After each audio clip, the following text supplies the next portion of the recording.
And I'd like to salute today President Clinton, whose advice, encouragement, active interest in this process from beginning to end was extraordinary. After a 30-year winter of sectarian violence, Northern Ireland today has the promise of a springtime of peace.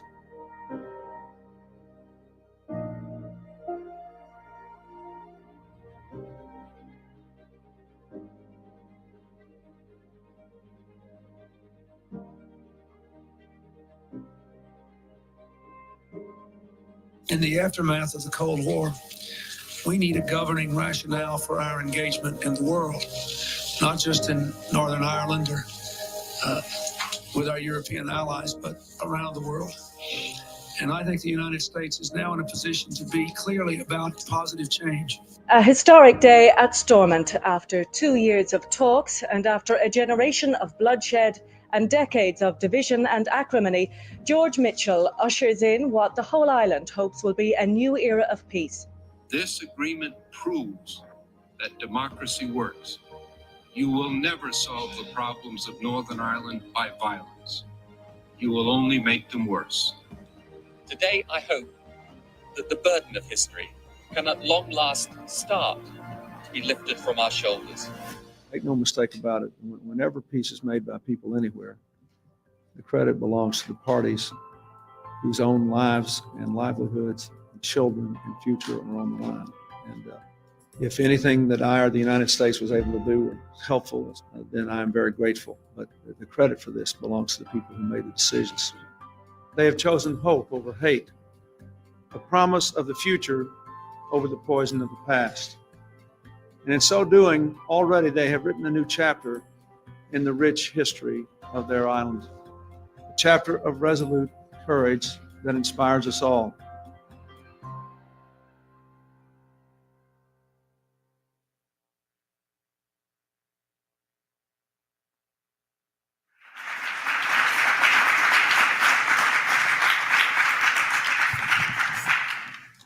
Good evening, everyone, and welcome to the Clinton Presidential Center.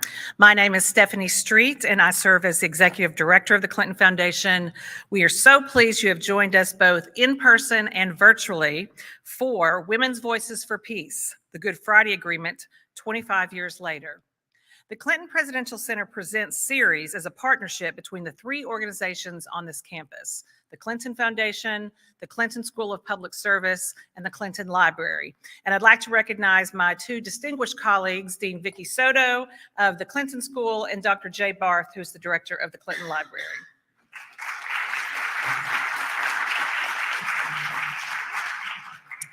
As you saw just now in the opening video, President Clinton and then First Lady Hillary Rodham Clinton, many of my esteemed colleagues from the Clinton Foundation, including our panelists, were actively involved in the peace process. I'd also like to recognize another former colleague who was not able to join us this evening, Martha Pope.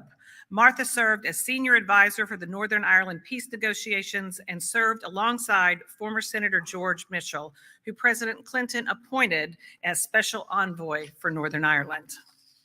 Tonight, our panelists will share some of their experiences, the important role of women in the negotiations, insights about the current status of peace, as well as President and Secretary Clinton's recent trip to Northern Ireland to commemorate the 25th anniversary of the Good Friday Accords. This conversation was planned in conjunction with our temporary exhibit, Women's Voices, Women's Votes, and Women's Rights. I hope you saw it because yesterday it actually closed. And although the powerful and poignant exhibit did close yesterday, we are continuing our recognition of women who fought and continue to fight to expand democracy and elevate human rights around the world. And finally, before we begin the program, a quick reminder to please silence your cell phones. It is now my pleasure to introduce some very dear friends, former colleagues who are just really wonderful public service. I'll start with Kitty Higgins. Kitty is joining us from in Northern Ireland. It's midnight her time. Kitty served as Assistant to the President for Cabinet Affairs and Deputy Secretary of Labor in the Clinton administration. She also was the Minority Staff Director for Senator Edward Kennedy, who is a champion of the peace process, and she is a former board member of the Washington, Ireland program. Kitty, thank you so much.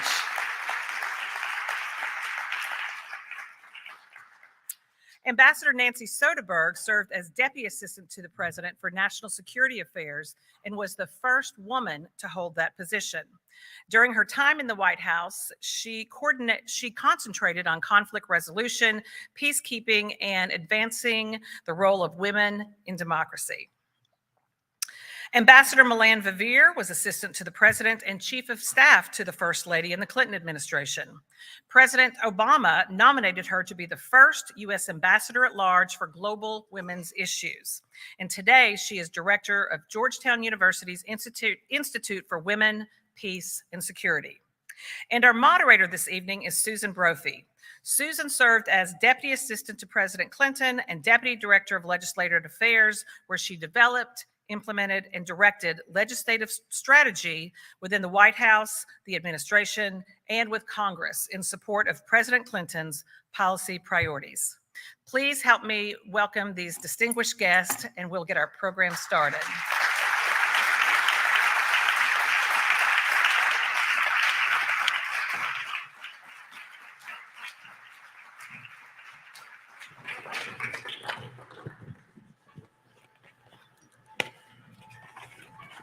Okay. Well, thank you so much, Stephanie. It's a pleasure to be here with all of you. And I have to say that working on the Good Friday Agreement was the most fun and most interesting thing, and certainly most important thing that I did in my time working at the White House. My role was to stay in touch with members of Congress, many of whom had a long history of working on the peace process, and many of whom had a lot of skepticism because of unsuccessful efforts over the years, as President Clinton alluded. There was a lot of information and misinformation flowing that needed to be addressed, and many congressional leaders who had their own experience of trying to broker peace also had relationships with many of the political leaders in the North. Members had very strong points of view about the administration's plans and actions. Ultimately, the political leaders on the ground in Belfast communicated to their congressional allies in the House and Senate that the time was ripe to take some risks. At the same time, President Clinton, working with Nancy, who was the point person for the peace process in the National Security Council and in the White House, were having the same conversations with the principals in Belfast, Dublin, and London that ultimately produced the steps that ultimately produced the peace. As everybody is aware, the initial step was to grant the visa to Jerry Adams, Sinn Féin president, and now, almost 3 decades later, we are celebrating the agreement, or to paraphrase Seamus Heaney, the time when hope and history rhymed. I want to start, I can't see you quite as well, Kitty, but I'd like to start the conversation by asking each of you to give the audience a brief description of how you were involved in the Good Friday Agreement peace process and your current connections to Northern Ireland. Melanne, you want to start?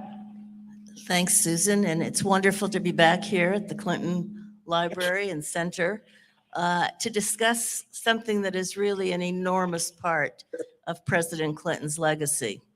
I was involved serving as the Chief of Staff to Hillary Clinton because she was very much involved, excuse me, with the president, and then carried on a number of very significant works over that huge period of time. I think we'll probably go into some of the specifics, so let me just say that she made the first trip with the president in 1995, really sitting down with the women who were crossing the divide, and that continued, brought a huge effort to Northern Ireland called the Vital Voices Conference. It was then a part of the State Department's work, and brought for the first time enormous numbers of women together across the divide, and continued that work over the years. I then went with Mrs. Clinton when she set up the Vital Voices NGO. We continued to work in Northern Ireland, bringing women from other parts of the world, from conflict zones, to learn. And today, in my work on women, peace, and security, Northern Ireland continues to loom large as a model. So that for background, but it goes on. And we were all just in Belfast for the 25th anniversary. Terrific. Kitty?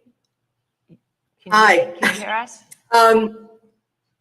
My role really started, it was before I was in the administration. We had my first exposure to Belfast and the Troubles personally was having a young boy who was the age of my younger son stay with us for multiple summers outside of Annapolis. And through him, we learned so much about his own situation, although he didn't dwell on it, but he talked about it. And it was just remarkable to hear the stories that he shared.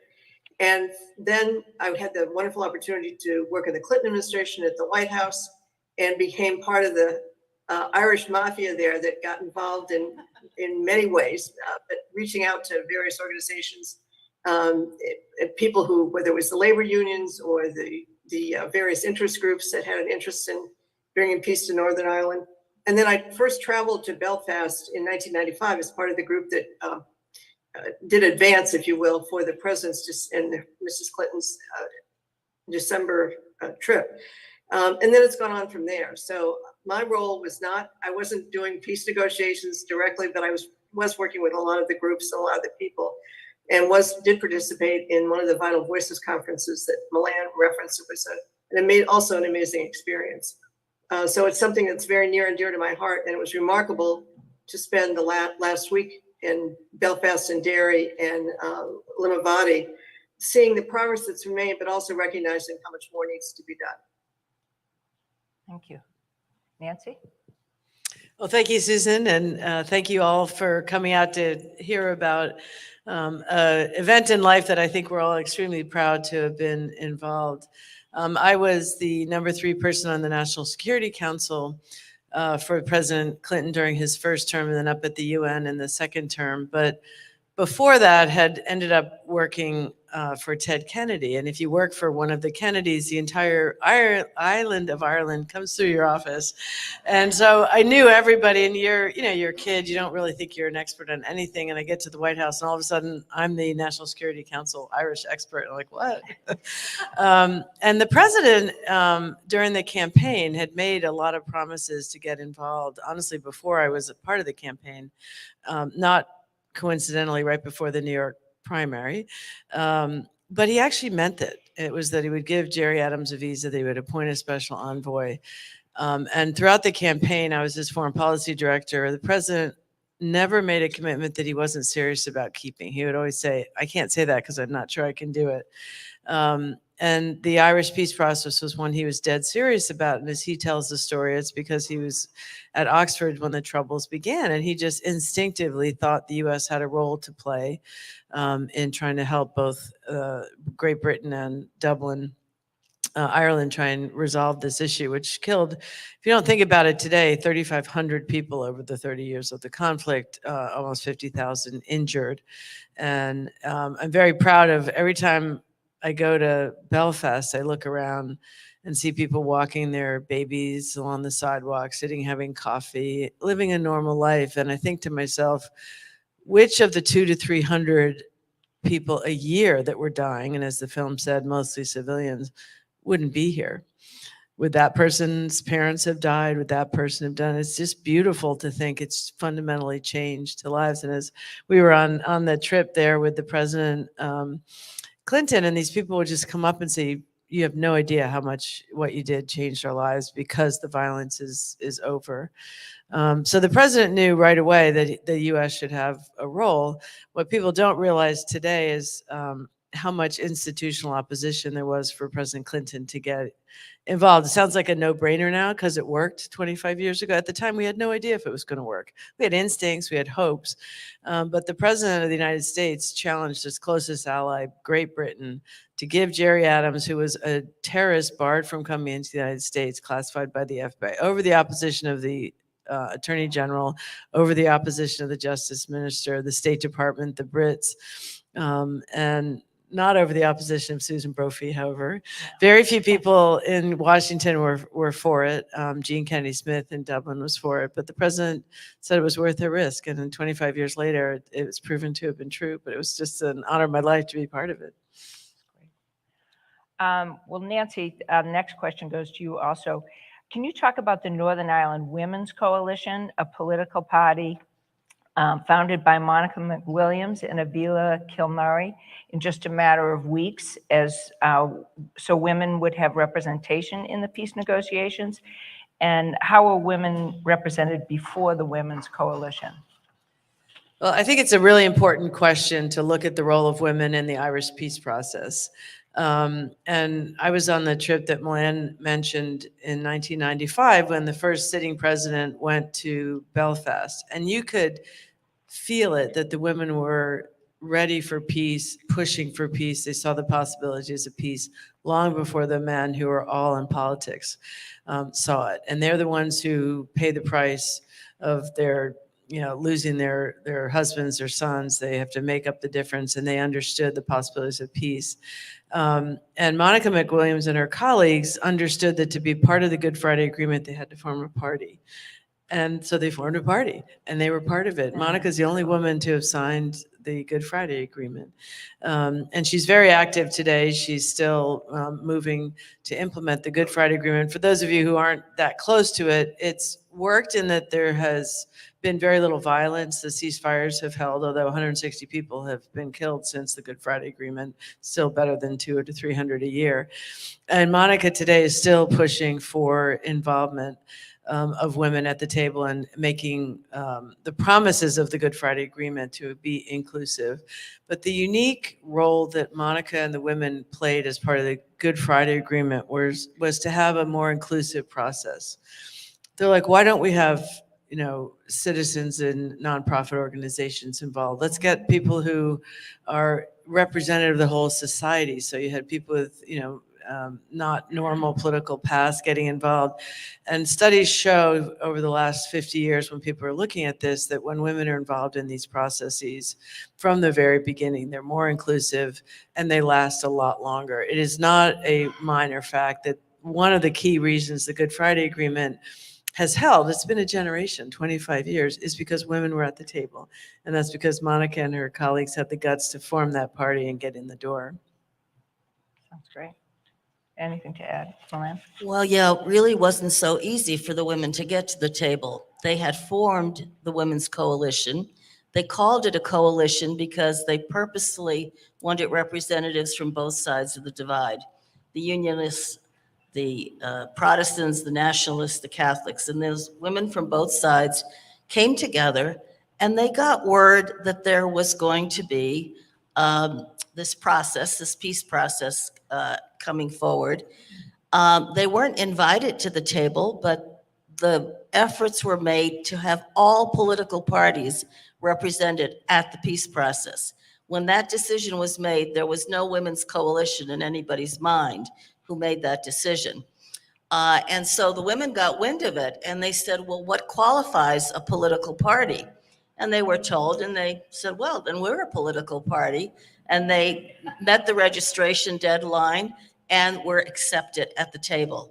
It was total serendipity and smarts on the part of the women to become engaged. And as Nancy said, one of them, Monica McWilliams, is one of the few signatories in the world, women, because it's still very hard to have women involved in official peace processes, even though we've got an evidence-based case of what a difference it makes. And then going forward, they put issues on the table that ordinarily would not have gotten there. And that is one of the biggest differences for why you need inclusion at the table. Issues like integrated education. It's still very minimally integrated in Northern Ireland. Catholics go to one school, Protestants go to their school. They don't come together as they should come together. That was a big push. It is slowly taking place. In fact, when Hillary was just in Northern Ireland, she dedicated a program that was part of Queen's University that brought both sides of the divide together. They put issues on the table like victims' rights, reconciliation, economic issues, and a Bill of Rights. And all of these things matter greatly. They all have not been completely implemented. And one just sits and thinks, if they had been implemented over the last 25 years, would we have had a process without all of the hiccups it's had over the years, including to the present day? But the women made it to the table, were effective at the table. It was not easy for them. They were told to shut up and sit down. And Monica wrote her memoirs recently, and she called it Stand Up and Speak Out, to respond to Shut Up and Sit Down. But there's no doubt that history will record that they had a tremendous impact. Thank you. Kitty, the Good Friday Agreement certainly changed things for the better, as we've discussed. Peace has endured and discrimination has been reduced. But just as Melanne was saying, inequities continue and communities are still divided. What elements of the agreement haven't been fully implemented, and what are some of the obstacles and issues facing Northern Ireland? Well, I think, and Melanne certainly talked about an important one, which is the school system. We're very familiar in our own history of segregated schools and schools that are zoned, for neighborhoods. That's continues to be an ongoing problem in Northern Ireland. The two sides do not go to school together. But I did see a wonderful example, thanks to the First Lady's efforts, in a community right outside of Derry when I was just there. It is a school with both Catholic and Protestants. The children go to classes, they share the same education. There's no one's compelled to become the other, which is, I think, part of the concern. And they're getting a great education, and hopefully more of that can happen, because until we know from our own experience, until children start living and working together and going to school together, you don't get to know your neighbors, your fellow classmates. And that's the other problem. Housing is communities are still very divided by religion, particularly in Belfast, and I think also in Derry. There are still the neighborhoods where there are flags that are signal which side you're on. It's better than it was, but it's still a problem. And the other thing is also was mentioned was economic investment, and Hillary had a wonderful term that one of the challenges in Northern Ireland is that, yes, the violence has stopped, but the economic recovery has not been evenly distributed, and more investment is needed, which hopefully will happen now that the peace process has really taken hold. So there's progress, but there's a lot more to be done, and also I think an ongoing role for the United States in helping to show the way, particularly through the efforts of Melanne and Vital Voices and other organizations like that. I want to just share a story that I think this group might enjoy, that I remember vividly from the conference in, I guess it was '98, the first Vital Voices conference in Northern Ireland. It was women from not only both sides of the divide in Northern Ireland, but also from I think the United States and I think Great Britain. I'm not sure where else. I think maybe some elsewhere in Europe. And at one point, one of the women in the audience stood up, and she was really quite angry. And she just said she was feeling very frustrated that everybody was talking about change and how difficult change was, and how we couldn't bring about change. And she said, and it's a line I've used many times, she said, the only one that likes change is a wet baby. And until we, and that got everybody's attention, and they laughed and agreed and said, okay, let's get down to business and start talking about change. Thanks, Kitty. Nancy, of course, Hillary Clinton strengthened the role of First Lady and sought to make a substantive impact.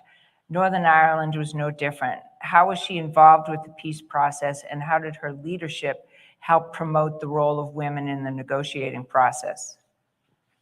Well, as Melanne said, the then First Lady and then Secretary of State, I think, shared the president's view that the U.S. had a role to play here. And she was always reaching out to involve the women in the president's meetings and our discussions on what more could be part of the process, and saw, I think, before most women in the world did in 1995 when she went to Beijing and said women's rights are human rights, and she meant it. And she puts it into practice in her role as First Lady and as Secretary of State in Northern Ireland. And you can see the results of the involvement of women at every stage. And we were talking about, even just before coming into the room together, how the Secretary is still asking for women to be involved in everything. And, let's select this type of person, that person's look at women. And she just is understood I am convinced that the peace process in Northern Ireland, particularly when she was, Secretary of State, but even as in her role as First Lady, reaching out, made sure that women had an easier role in getting to the table than they would have otherwise, and is directly responsible for why the Good Friday Agreement is still standing. It's not perfect. I would add to Kitty's comments about what's wrong. For those of you who aren't following this as closely as we up here are, there is no government in Northern Ireland. There hasn't been for months, and that's because the parties are not sitting at Stormont, so they don't have a government. They London decided to pull out of the EU through a process called Brexit with no consideration of what the impact would be on the Good Friday Agreement. And it's caused enormous problems. Are you going to put a border back on the north and south?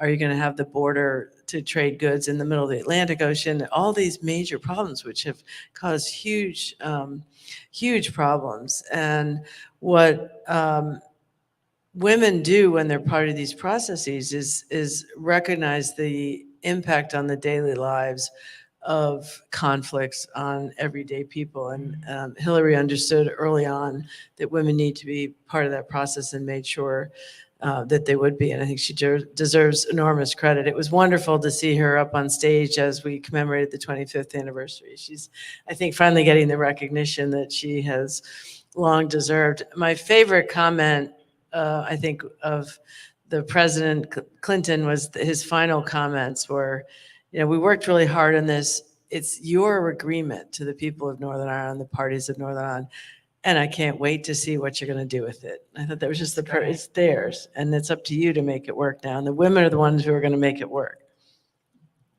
Melanne, are there any examples that you can think of with Secretary Clinton using some of the examples that she learned in the Ring in Northern Ireland, elsewhere in the world? I think it's important to give our audience a sense of how she went about what she did in Northern Ireland. For example, when President Clinton went that first time in 1995, was around Christmas time. They were at City Hall, and literally, I learned years later that one side that came was the Protestant side, the other side was coming from the Catholic neighborhoods.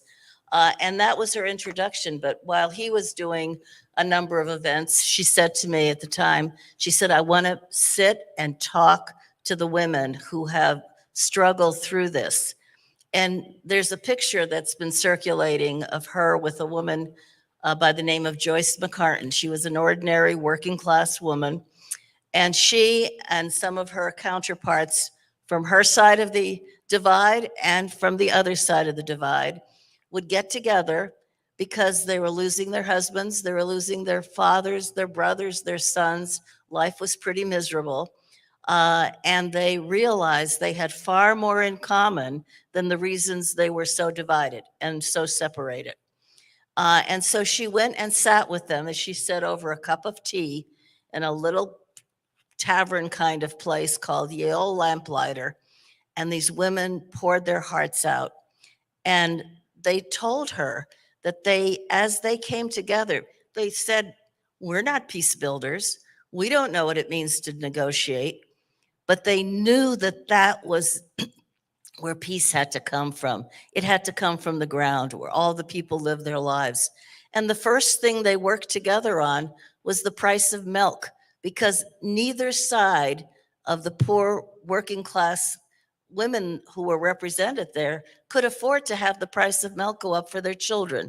And as they started to work together, they were working together and clearing out some of those terrible animosities that were keeping them apart. And then, so that was her first introduction to them. And she became tremendously resolute about ensuring that we were listening to these voices. And in 1998, President Clinton had a way of every St. Patrick's Day, he would open up the White House and make sure all the political leaders came, because it was a time to cajole them. He could have them in the Oval Office. He could press the flesh. He could tell them to carry on and get this thing done. And I got a call. I was sitting in my office in the White House, and it was one of the people in the National Security Council. And he said, we made a big mistake. We didn't invite the Women's Coalition to meet with the president in the Oval Office. All of the other parties were invited. And then he said, do you think Mrs. Clinton would give them 5 minutes? I knew damn well she was going to give them all the time they needed. And sure enough, Monica McWilliams, the Catholic, and Pearl Sager, the Protestant, came in to meet with her. An hour and a half later, they were telling her what it was like. She had a intimate understanding of what they were going through in the peace process. And they said to her, you know, we don't have anything like you have in America. You've got the League of Women Voters. You have all of these organizations that help build capacity, help train for leadership. We need something like that. And I was no sooner back in my office when the phone rang, and it was Hillary. And she said, you know what? We've got to take Vital Voices to Northern Ireland. And at that time, it was, as I said, a State Department effort to bring people like all of us together. Some had communication skills, some had small business skills, some had skills in civic education and building democracies. And we had done that in other parts of the world, and now she wanted to bring it to Northern Ireland. And that, as Nancy said, took place in what was Waterfront Hall, one of the biggest, newest conference centers, hard to get, but there were hundreds of women for the first time ever coming together from both sides. And that began a process, and she went back to Northern Ireland time and time again. And as Pearl and Monica were finishing that meeting in her office, one of them said to her, Mrs. Clinton, are you going to say anything tonight at this big party, hundreds of people invited to the White House for the St. Patrick's Day event? And she said, well, I'll introduce the president, I guess. And then she looked at them and she said, do you want me to say anything? And they said, well, you might tell them that we women are doing some important work. Well, she went way overboard in some ways, but true in everything she said about what the women were doing. They got a standing ovation, and things got a little better when they headed back to Belfast the next day. So she really, her dedication was just extraordinary, and never stopped. And then went back as senator, went back as, excuse me, as Secretary of State. And now she's Chancellor of Queen's University. Nancy, you just were invited to travel with President Biden on his trip to Northern Ireland, and the three of you all went with President and Secretary Clinton on their trip to Northern Ireland, obviously to commemorate the Good Friday agreements. And can you tell us about your experiences, and were there people or moments that are particularly memorable? And how did it compare to the trip in 1995, which is probably a really unfair question. And it's very unfair for me because I met my husband on the trip. So I have particular interest in that. So Nancy, you want to start? Sure.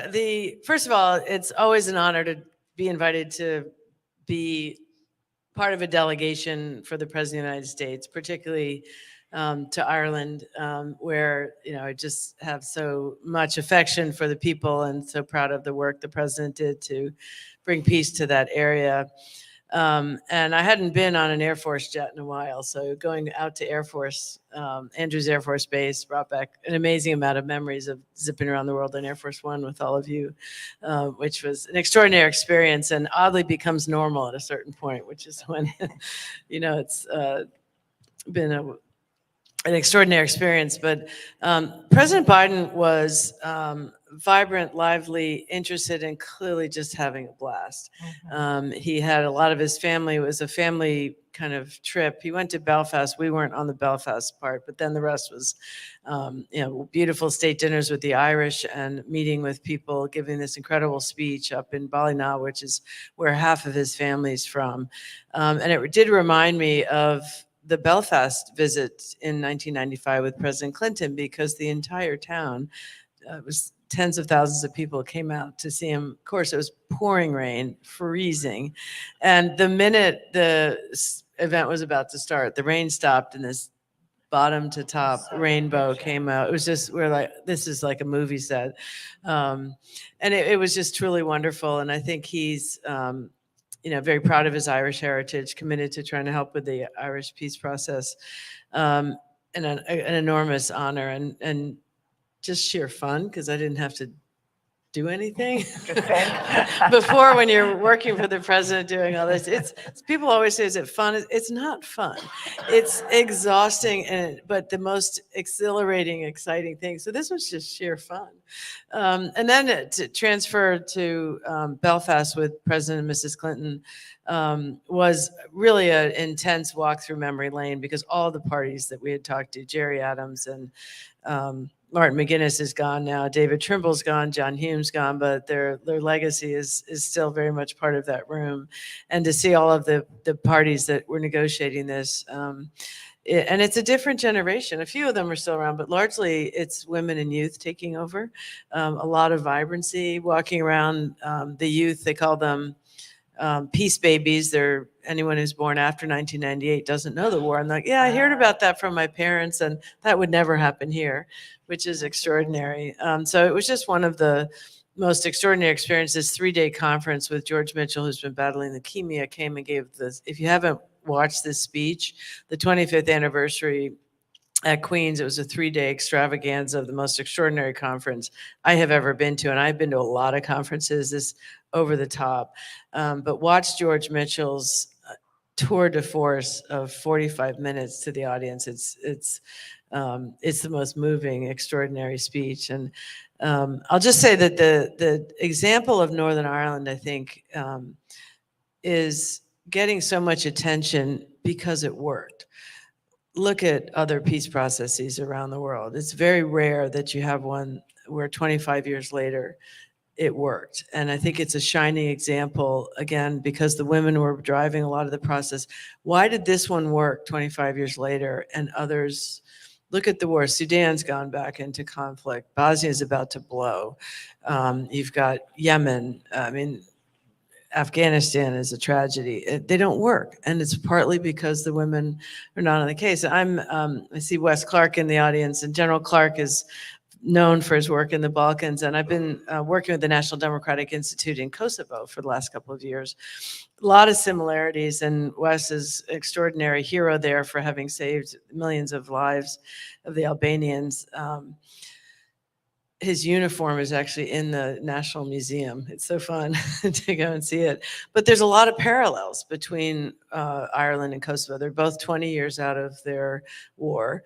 There's no peace and reconciliation. They're still susceptible to, sort of the demonization of the other tribe and things like that. So I think Northern Ireland stands as a shining example of why things work if you put women at the table and if you do it right. And it doesn't hurt to have the U.S. as the honest broker between the two parties. I don't think he would have gotten the Good Friday Agreement had it not been for the U.S. involvement.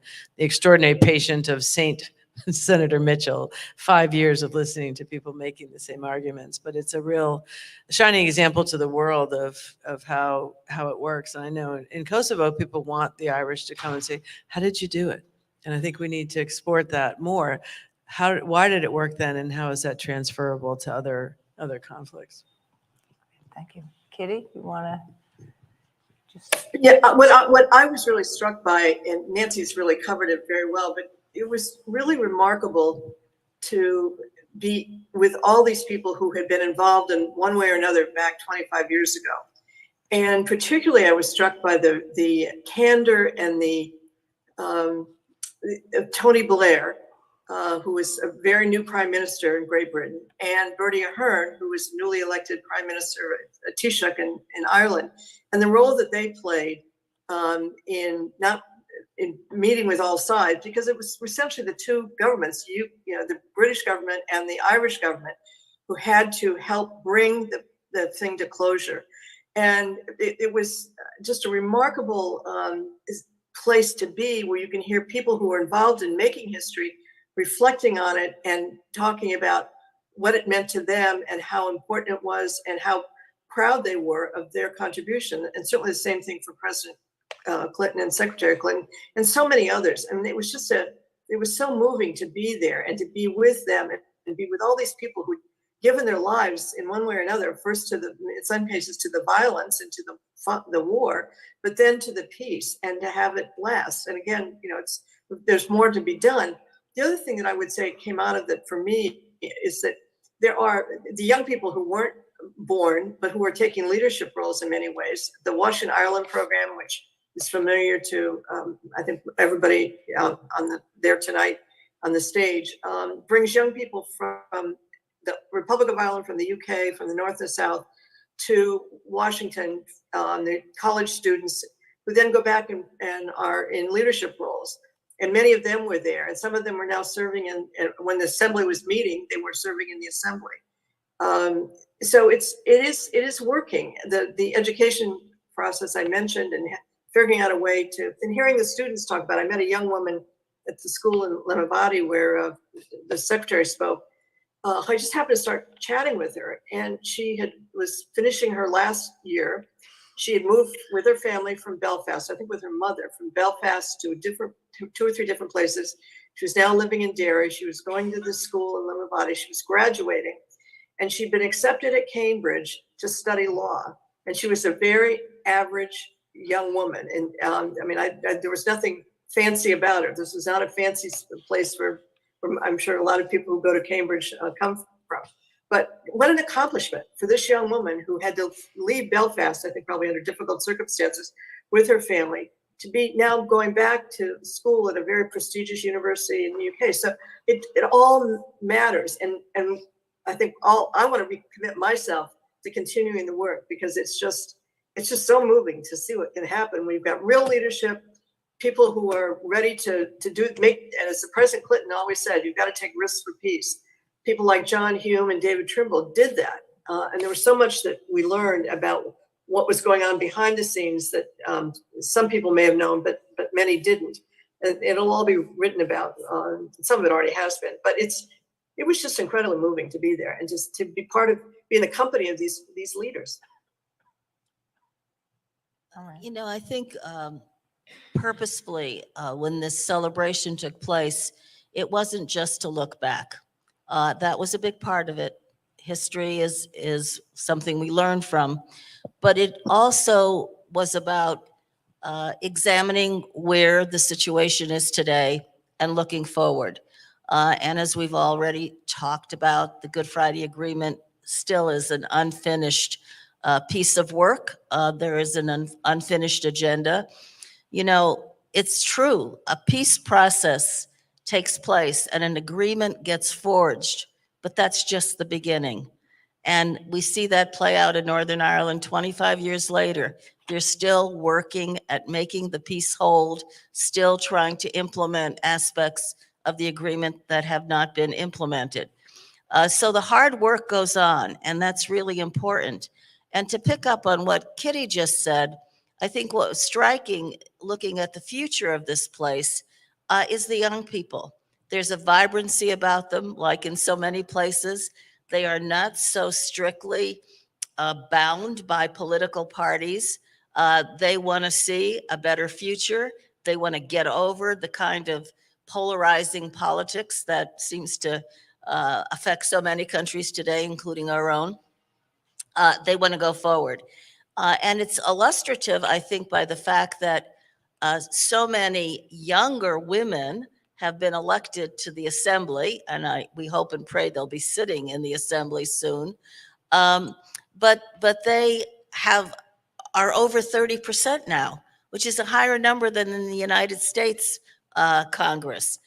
So the country, the place is changing in many ways, and they are taking their place. The parties are changing. Sinn Féin now is the largest party, which it wasn't.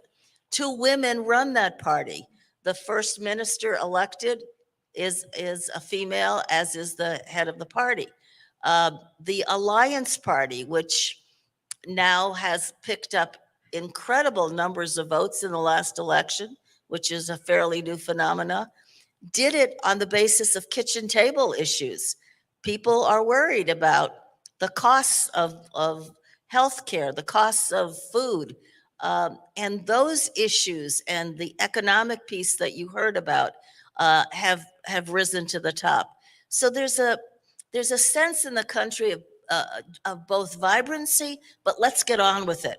Let's get the job done. Let's work on the economy. When President Clinton was so involved in the earliest days, we had two tracks. One track was the peace process. One track was the economic process. So many times the word was Northern Ireland is open for business. And we heard that again. And President Biden recently named Joe Kennedy III to be an envoy for helping the economy in Northern Ireland and bringing American companies and all of the trade and all that represents. So I think while there are clearly problems still emanating from this Brexit mess, that hopefully they'll get back to business. But I think in the young people is really where the new Northern Ireland is going to be moving forward, because they are a very impressive group. Are there still some of the leaders from 25 years ago who are active in Northern Ireland, or have they basically ceded it all to the younger people?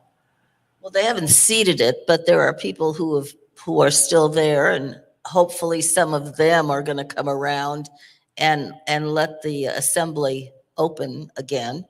But it's changing. It's changing like every place. And I think it's changing for the better. And there's a sense of impatience with all of these stymied efforts over time.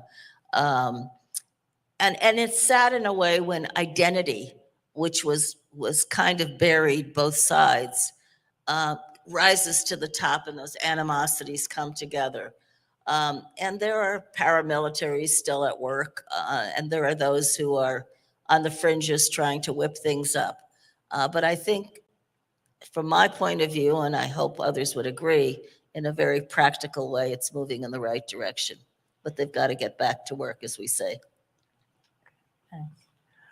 Also, Melanne, you had talked earlier, you mentioned the research that Georgetown had done, not only that women being involved with negotiations is a really helpful thing in terms of like getting to yes, but also that they should probably be in a position where they can manage these negotiations, and that would have a really positive impact too. Is that any kind of research that you can share?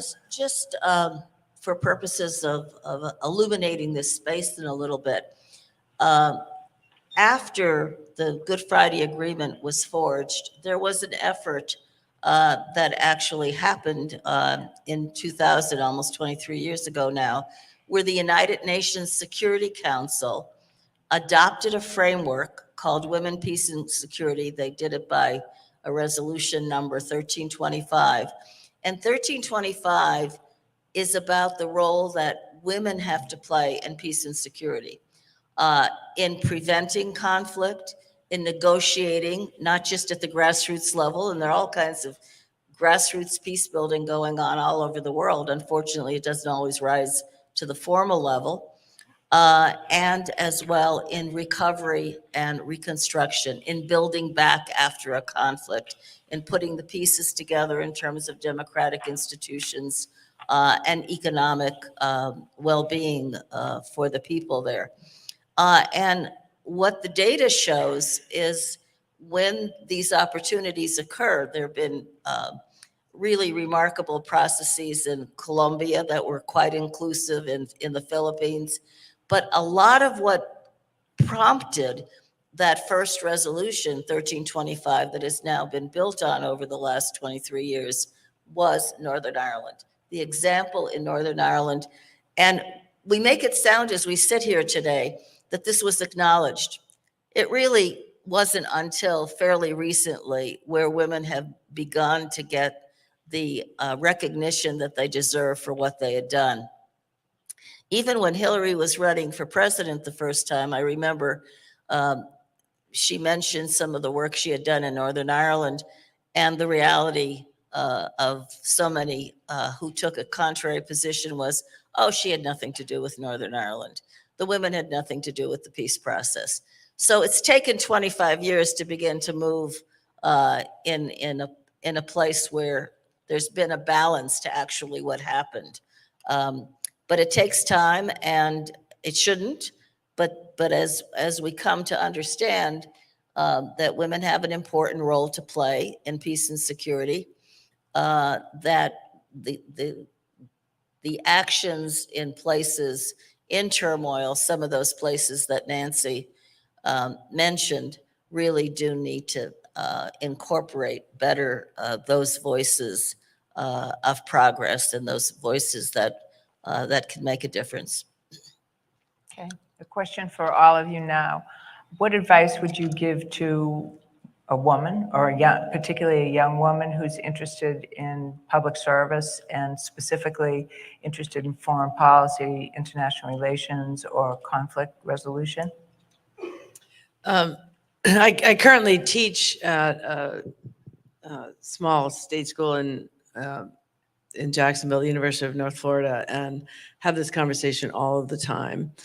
And I was always the only woman in the room, as I'm sure most of you were. And interesting, on 1325, I happened to be the UN rep at the Security Council when that was passed. And I raised my hand, which is super fun to be able to do.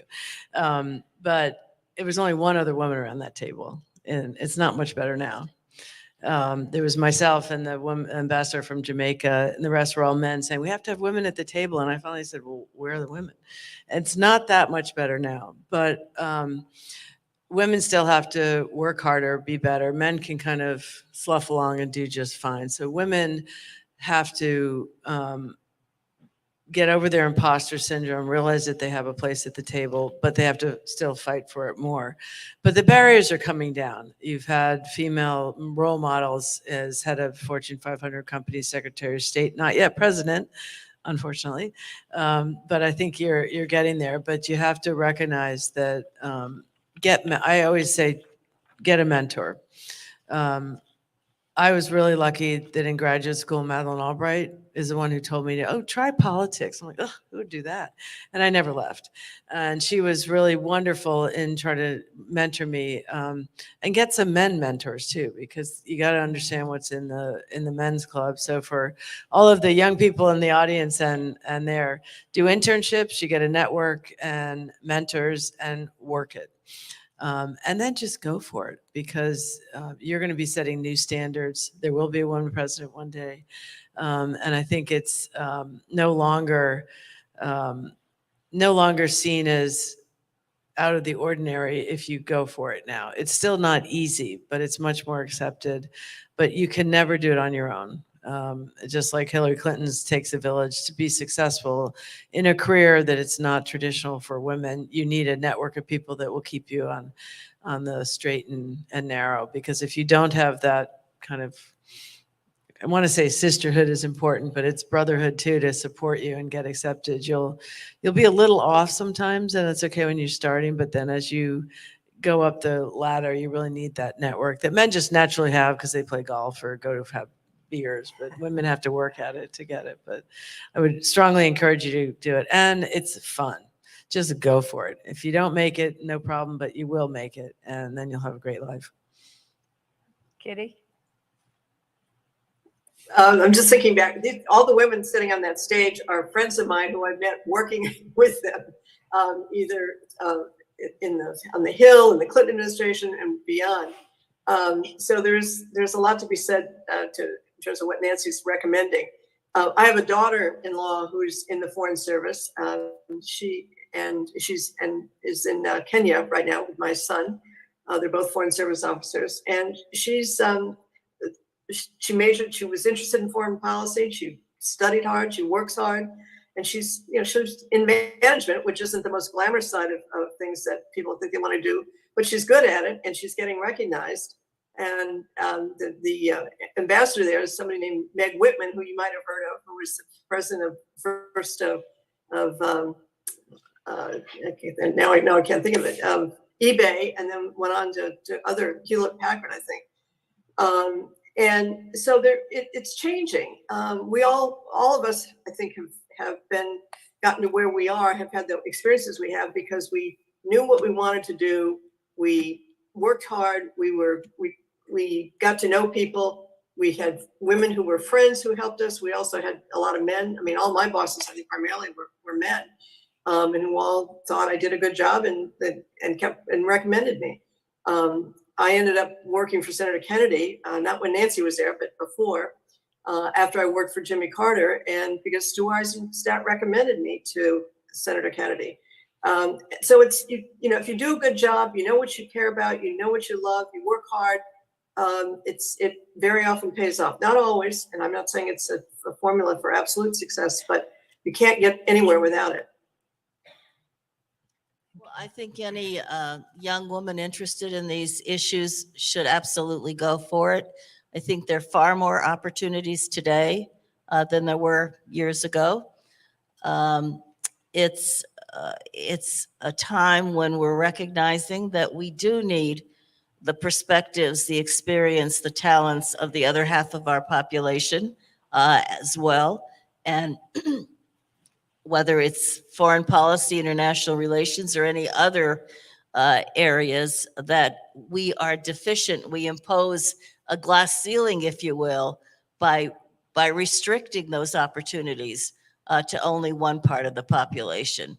But I'm at Georgetown, where we have an Institute for Women, Peace, and Security. We have Hillary Clinton Fellows, remarkable young people, men and women, who get involved. We've had interns from the Clinton School here in Little Rock. And just to watch young people who really want to make their mark and grasp some of the challenges that are out there in ways that they can bring their own efforts to them. It's really remarkable. It's inspirational. And I think we should do everything to help them. We, in fact, have started a certificate at Georgetown in the graduate schools for graduate students on gender, peace, and security, so that by the time they graduate with their graduate degree, they also have a certificate of proficiency in dealing with these kinds of issues that today, whether it's USAID or other development agencies or the State Department or governments or multilateral organizations, they are looking for this talent because slowly things are changing and changing for the better, because the realization is if we're going to be effective in our foreign policy, we have to recognize that this will lead to greater effectiveness. So to any young woman or young man, but men have fairly dominated this space, but they should go for it, truly. Okay, for the final question, I'm going to give it to Nancy, and this is one from the audience, which is excellent. What should children and youth, future generations, glean from inquiry into and understanding of the Good Friday Agreement? Tough question. I think the Good Friday Agreement shows the possibilities of changing your society, but also the risks of not following it through. On one level, there's 200 to 300 people a year in Northern Ireland that are not dead. That's been 25 years. That's a lot of people. The next generation doesn't understand what it was like to live in fear of getting blown up. The most powerful statement, one of the many, many, many powerful statements, was in Derry with the president and in this beautiful Guildhall, which was part of Derry, Londonderry, if you're British.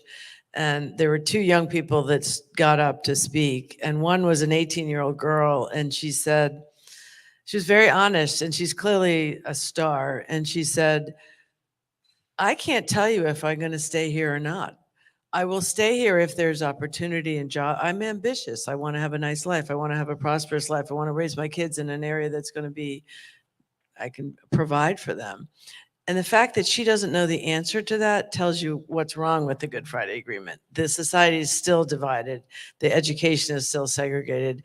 Investment, it's really hard to get investment going in Northern Ireland without a parliament to run it and the regulations and implement and put forward the licenses and things like that. So I would say to whoever asked that questions, be proud that your government stopped a war, that your president had the guts to get in and challenge decades of traditional foreign policy with not interfering in Northern Ireland because of the UK, and had the guts to follow it through and use major political capital, pull together the talent like that. So it shows you the power of the presidency when they get involved.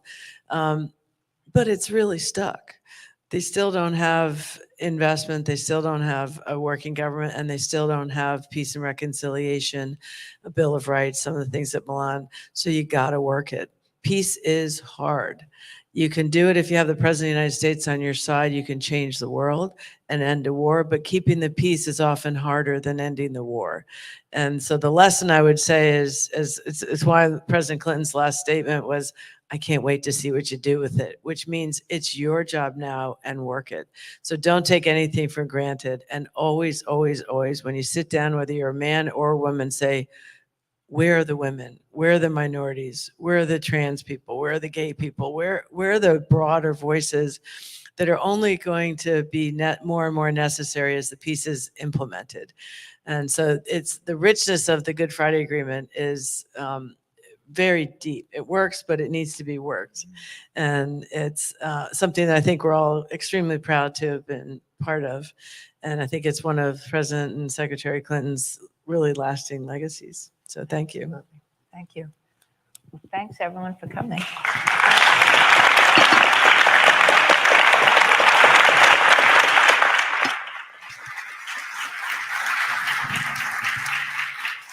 Thank you all. I think that tonight's truly outstanding conversation really serves as an exclamation point to the Women's Voices, Women's Votes, Women's Rights exhibit that just closed, because it really shows the ongoing hard work that is at the heart of human rights work, of justice work, of the battle for peace, and women's role in that work. And so thank you all very much for this great conversation. I want to thank Susan Brophy for your great facilitation of this. I want to thank Ambassador Soderberg and Ambassador Verveer for their participation. And Kitty Higgins, it is now time to go to bed in Belfast. And thank you all. Thank you all. I want to just thank you all one more time.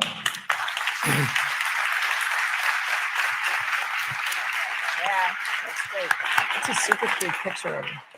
So the Women's Voices exhibit is closed, but I do want to highlight a couple of exhibits that are up and running. You may have had a chance to step in and see a very temporary pop-up exhibit on the 25th anniversary of the Good Friday Agreement. I hope if you didn't see it this evening, if you come back to the Clinton Presidential Center, that you get a chance to take a look at that, because it really pulls together the artifacts of that long road to the Good Friday Agreement, along with some of the most important documents that we have in our collection, and really shows the great work of our team at the Clinton Presidential Library. And I also want to highlight a digital exhibit called Days Like This that really focuses on President Clinton's diplomacy in Northern Ireland. It's a digital exhibit that really tells the story of that multi-year process and connects to it some of the most important documents that are in our collection that are digitally available, and really show why a presidential library exists, to really show, to bring to life these materials. And that's available at clintonlibrary.gov, and you can take a look at that new digital exhibit that or it's a revitalized digital exhibit with some really newly declassified and available documents. And in particular, one of the most important things about these digital exhibits is the fact that it includes educational activities for use in classrooms, high school, college classrooms, and really helps young people think about the role of peace and reconciliation and how they, as activists and advocates, can play a role in that, and as future leaders in this field. So again, thank you all for being here tonight. Thank you all for being a part of the conversation, and we wish you safe travels, and we can't wait to see you back at the Clinton Presidential Center. Thank y'all.